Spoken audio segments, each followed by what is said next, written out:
Assalamualaikum warahmatullahi wabarakatuh, sahabat Filah. Kembali bersama channel Kacamata Dakwah.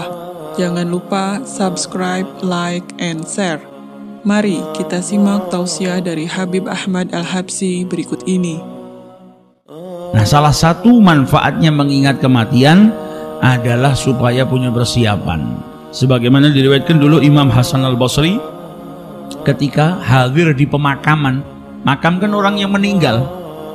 Karena kita itu dianjurkan kalau ada orang yang meninggal kita kenal gitu, dia orang muslim, kita antarkan ke pemakaman, dapat pahala. Yang kedua, ngingatkan kita akan kematian. Hari ini fulan dibopong, dimakamkan, besok bisa jadi saya. Atau terkadang tidak nunggu besok, bisa jadi hari itu dia diwafatkan sama Allah Ta'ala.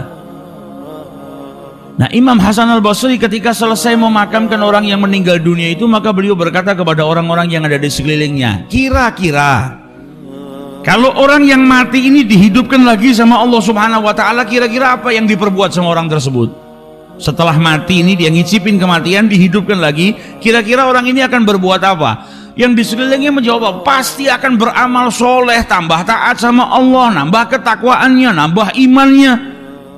Karena ketika sudah pindah dari alam dunia, dia akan tahu ternyata dunia ini tempat ladang amal. Jangan sampai kita sia-siakan waktu yang diberikan oleh Allah selama kita hidup itu untuk kita sia-siakan. Jangan sampai. Yang ada kita harus memperbanyak beramal soleh, nyari ridhonya Allah Ta'ala. Maka orang yang sini berkata, ini pasti akan jadi orang yang banyak beramal, tambah takwa, tambah iman. Apa kata Imam Hasan Al-Basri? Orang ini telah kehilangan kesempatannya untuk itu semua. Dia sudah mati, nggak bisa lagi.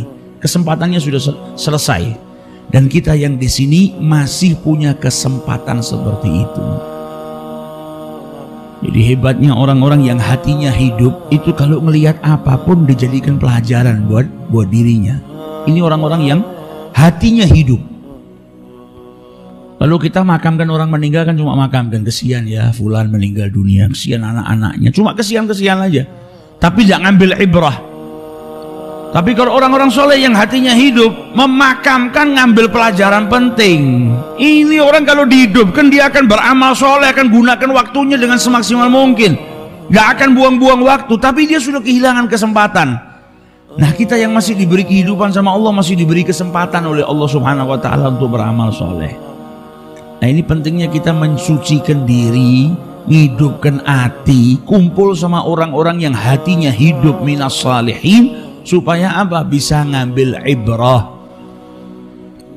Orang-orang yang hatinya hidup itu luar biasa. Ada orang soleh yang ketika mau pergi ke masjid, lewat rumah ada anak kecil yang nangis. Dimarahin sama ibunya, berbuat salah dikeluarkan sama ibunya dari rumah. Biasa mungkin kita juga kadang gitu sama anak kita, atau kita dulu pernah digituin sama orang tua karena nakalnya, keluar aja keluar, gak boleh masuk rumah, tutup pintunya. Dia ngelihat anak kecil itu nangis, ngetok-ngetok pintunya sama ibunya nggak dibuka. Pulang dari masjid lewat tempat yang sama, ngelihat anak tadi sudah kelelahan, sendenan di pintu, sender di pintu, dia kelelahan, udah nangis, ketuk-ketuk pintu nggak dibuka sama ibunya. Nggak lama akhirnya ibunya membukakan pintu, anak tadi dipeluk, dicium sama ibunya, dibawa masuk. Ini orang soleh yang ngelihat kejadian itu nangis yang luar biasa. Yang pergi sama orang soleh tadi bingung, loh ini kau kenapa kok nangis? Ngelihat anak kecil dimarahin sama ibunya, dikeluarkan dari rumah. Itu biasa, takdib, dididik supaya nggak ngulangin kesalahan. Apa kau sedih tadi ngelihat orang tuanya, ibunya bukain pintu, terus ngelihat anaknya yang sudah kelelahan tidur di luar? Apa kau sedih dengan pemandangan seperti itu? Kata orang soleh tadi, tidak. Karena orang ini hatinya hidup. Dia bilang apa? Ini keadaan kita sama Allah Subhanahu wa Ta'ala. Orang yang berbuat salah jauh dari Allah Subhanahu wa Ta'ala, andai saja dia mau mengetuk pintu maghfirahnya Allah seperti anak ini, tidak putus asa, ngetuk, bu, bukakan bu, saya sudah nyesel, saya nggak ngulangin. Andai kata kita mau berjuang untuk minta ampunan sama Allah Subhanahu wa Ta'ala, tidak mungkin Allah menutup pintunya buat kita. Yang ada akan dibuka sama Allah Subhanahu wa Ta'ala. La taqnatu min rahmatillah. Yang dilihat anak kecil sama ibunya, tapi pemikirannya bisa ke Allah Subhanahu wa Ta'ala. Ini apa? Hati yang hidup. Salah satu untuk menghidupkan hati caranya gimana? Ngingat kematian. Itu orang yang ingat kematian tuh manfaatnya besar.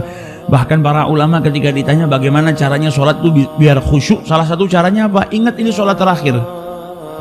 Jadi tanamkan pada dirimu ini sholatmu yang terakhir, setelah ini kau mati. Supaya apa? Kita bisa lebih khusyuk melaksanakan sholat tersebut. Nah, orang kalau ngingat kematian gak ada rasa takutnya sama sekali, berarti penyakit hatinya sudah parah. Nah, ini harus cepat-cepat diobati penyakit hatinya agar tidak semakin jauh daripada Allah Subhanahu wa ta'ala. Demikian tausiah yang disampaikan oleh Habib Ahmad Al-Habsyi. Semoga bermanfaat. Wassalamualaikum warahmatullahi wabarakatuh.